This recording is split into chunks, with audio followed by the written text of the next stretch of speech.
Rapidement, je réponds à une question qu'on vient de me poser dans le commentaire d'une de mes vidéos. C'est pour ça que je vous dis toujours de ne pas hésiter soit à m'écrire pour me poser vos questions, soit à poster vos questions en commentaire des vidéos. La question qui m'est posée, ouais, mais c'est comment on fait, Mehdi, quand on n'a pas de diplôme d'études supérieures? Bah, la réponse, elle est simple, en fait. Vous pensez que la situation en France, vous pensez comme moi que la situation en France ne va faire que se dégrader et vous cherchez un échappatoire. Le problème, c'est que vous allez débarquer évidemment dans un pays que vous ne connaissez pas, dans un pays dans lequel vous n'allez pas considérer comme un local. Ça, c'est une réalité, ça va pas être facile.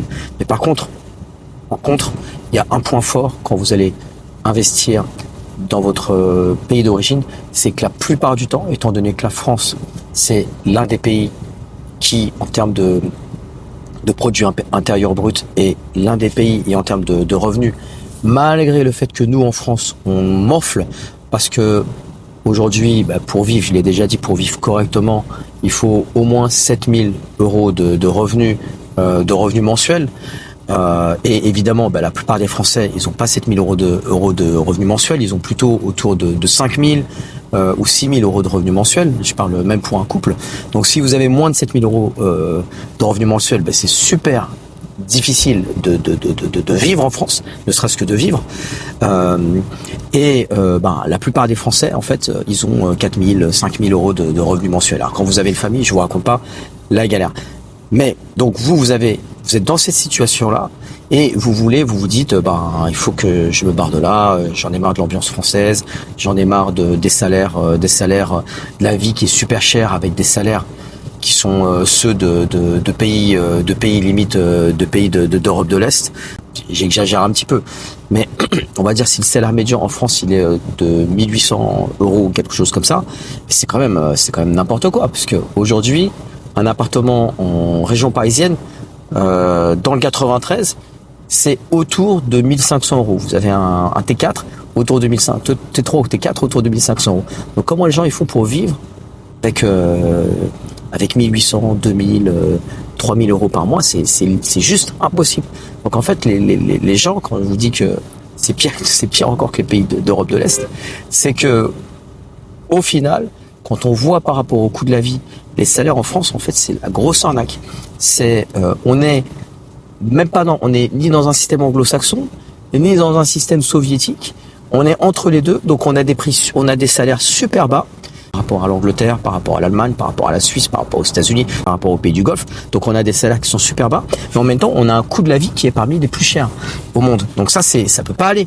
Donc évidemment, ça c'est une grosse difficulté.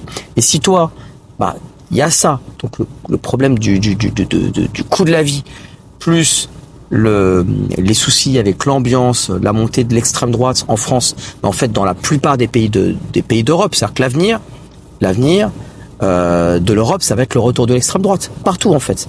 Ça va être ça qui va se passer. Ça sera pas une révolution, non, ça va être l'ordre qui va être installé par la force, et ça va être l'extrême droite qui va très probablement tout remporter.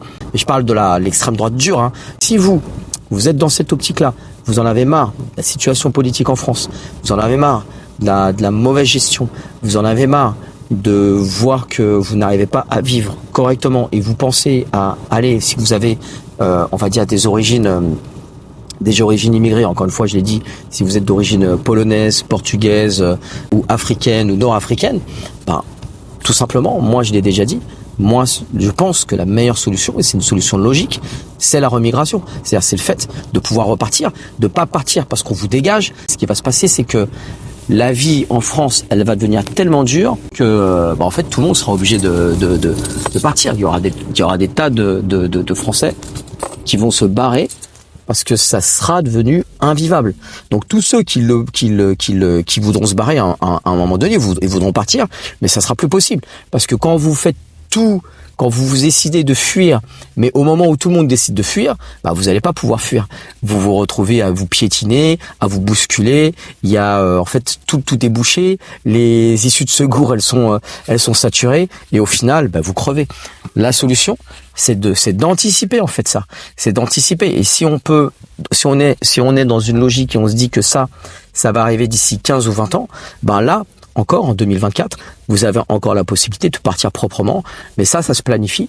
Ça veut dire qu'il faut une stratégie et l'une des possibilités, encore une fois, c'est si vous avez la double nationalité, de faire une remigration, donc de repartir dans votre pays d'origine.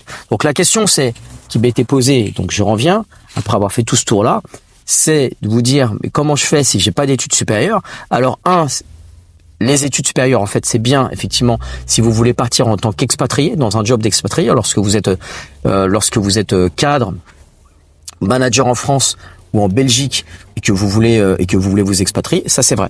Mais maintenant, pour ceux qui ont pas de diplôme et qui sont nombreux à regarder ma chaîne, ça, en fait, c'est pas fini. Par contre, il vous faut un capital. Mais la bonne nouvelle, c'est que le capital dont vous allez avoir besoin pour partir, pour installer votre business au Portugal, en Espagne, en Pologne, en Afrique ou au Maghreb, il est 4 fois moins élevé que ce que vous auriez eu besoin pour le faire en France. Vous voulez ouvrir un salon, vous voulez ouvrir un salon de coiffure, si vous n'avez pas fait diplôme, peut-être que vous avez des diplômes manuels. Vous pouvez le faire pour beaucoup moins cher, peut-être 30 ou 40 000 euros si vous êtes en Afrique. Je pense même moins. Si vous voulez ouvrir un petit café, ça vous coûtera pas. Si vous faites ça en France, ça va vous coûter 200 000 euros. Si vous le faites au Maghreb, si vous le faites en Tunisie, en Algérie ou au Maroc, ça va vous coûter moins de 100 000 euros. Si vous voulez ouvrir un business dans la mécanique automobile, vous pouvez le faire pour moins de 100 000 euros. Ça, c'est encore possible. Alors qu'en France, les investissements qui seraient nécessaires, étant donné que tout est cher, ça serait juste impossible. Vous pouvez pas en France. Ça y est, en France, c'est mort en fait. C'est mort pour les gens normaux. C'est bon encore pour les millionnaires, c'est bon pour les milliardaires, mais pour les gens normaux comme vous et moi, c'est plus possible. Donc oui, il y a des opportunités. Pour beaucoup d'entre vous, même si vous n'avez pas fait d'études supérieures, mais ces opportunités, je suis désolé de vous l'apprendre, elles sont surtout pour les entrepreneurs. Donc il faut falloir lancer un business, va falloir devenir entrepreneur. Et si vous sentez pas l'âme d'un entrepreneur, je suis désolé, c'est qu'il va falloir vous former parce que je vois pas d'autres solutions. Je vais pas vous vendre du rêve, je vous parle franco. Et je vous ai déjà dit que les jobs d'expatriés en général, c'est pour des personnes qui ont des diplômes et qui occupent déjà des postes à forte valeur ajoutée. C'est ça en fait qui manque dans les pays émergents. On manque pas de plombiers, on manque pas d'électriciens, on manque pas de charpentiers. Par contre, ce qu'on manque, c'est des managers qui savent diriger des équipes. Ce qu'on manque, c'est des entreprises dans l'électricité, dans la charpenterie, dans le bâtiment, dans la mécanique, dans la climatisation. On manque d'entreprises qui sont compétentes. Vous allez en Afrique, c'est un désastre. Toujours pour revenir sur l'expérience en Afrique subsaharienne, je vivais dans une maison. Quand vous appelez un plombier, le mec il vient. Et en fait, il va vous faire une réparation, mais c'est du grand n'importe quoi en fait. Ils savent pas en fait faire. Donc ils bricolent, ils vous font un truc, et ce truc-là, quand vous le voyez faire, en fait, vous savez que ça va péter dans 3 mois en fait. Et vous êtes constamment obligé de rappeler. Les gens sont pas compétents.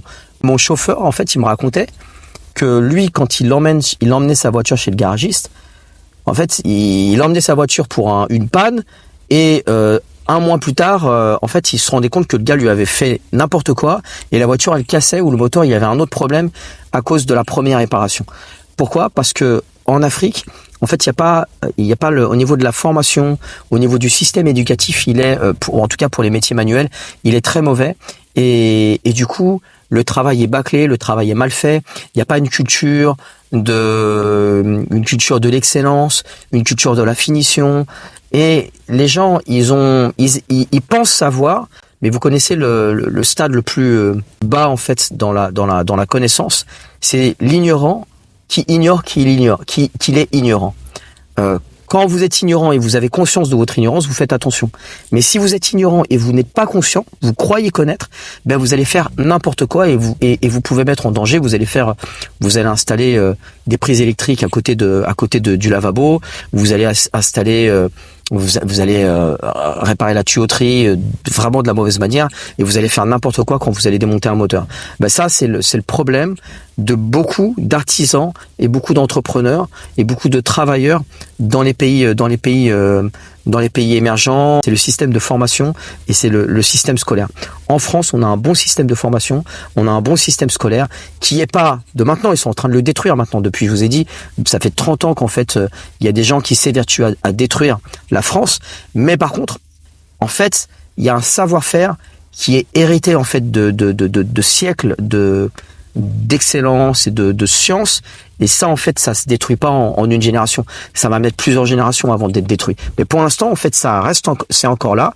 Et ça, c'est une vraie valeur ajoutée que vous allez pouvoir apporter dans votre pays d'origine. Donc, il n'y a pas besoin de chercher un boulot. Vous devez créer, tu dois créer ton job. Tu dois créer ton boulot. Tu regardes le boulot que tu fais ici en France, si t'es plombier, si t'es serrurier, si t'es mécanicien, si t'es agriculteur, si tu fais des formations, ben, tu fais la même chose, mais sous la forme d'une entreprise et tu vas le faire en Afrique. Et le capital dont tu vas avoir besoin, il sera beaucoup moins important. Donc c'est ça la note d'espoir que je peux te donner. Oui, en tant qu'expatrié pour un job, ben, à moins d'être cadre, ou à moins d'avoir une profession hyper spécialisée, tu vas avoir du mal à trouver du travail. Mais moi, ça, je l'ai toujours dit dans mes formations Golf Expat, et je vous explique pourquoi, et je vous explique comment trouver du travail, mais je m'adresse à des jeunes diplômés ou à des diplômés ou à des managers. Mais par contre, il faut pas croire que c'est mort, que toutes les portes sont fermées parce que t'as pas fait d'études. Au contraire, il y a énormément de besoins. Je te dis, pour avoir vécu en Afrique, c'est incroyable, quoi. Je veux dire, le gars qui ouvre un garage à la manière française, mais il va devenir millionnaire. Il va s'agrandir, il va en ouvrir un, et puis il va avoir tellement de monde qu'il va en ouvrir un deuxième, et puis un troisième, et ainsi de suite. Pourquoi? Parce qu'il y a une énorme demande. Et la concurrence, elle est loin derrière. Elle est à l'ouest, en fait. Donc toi, si tu peux apporter ton expertise que tu as eue en France, en travaillant avec des professionnels ou en étant formé par des professionnels, tu l'apportes, tu as juste à faire un copier-coller et tu l'apportes en Afrique, et ben tu vas cartonner. Donc voilà ce que je voulais dire dans cette vidéo. Allez, ciao.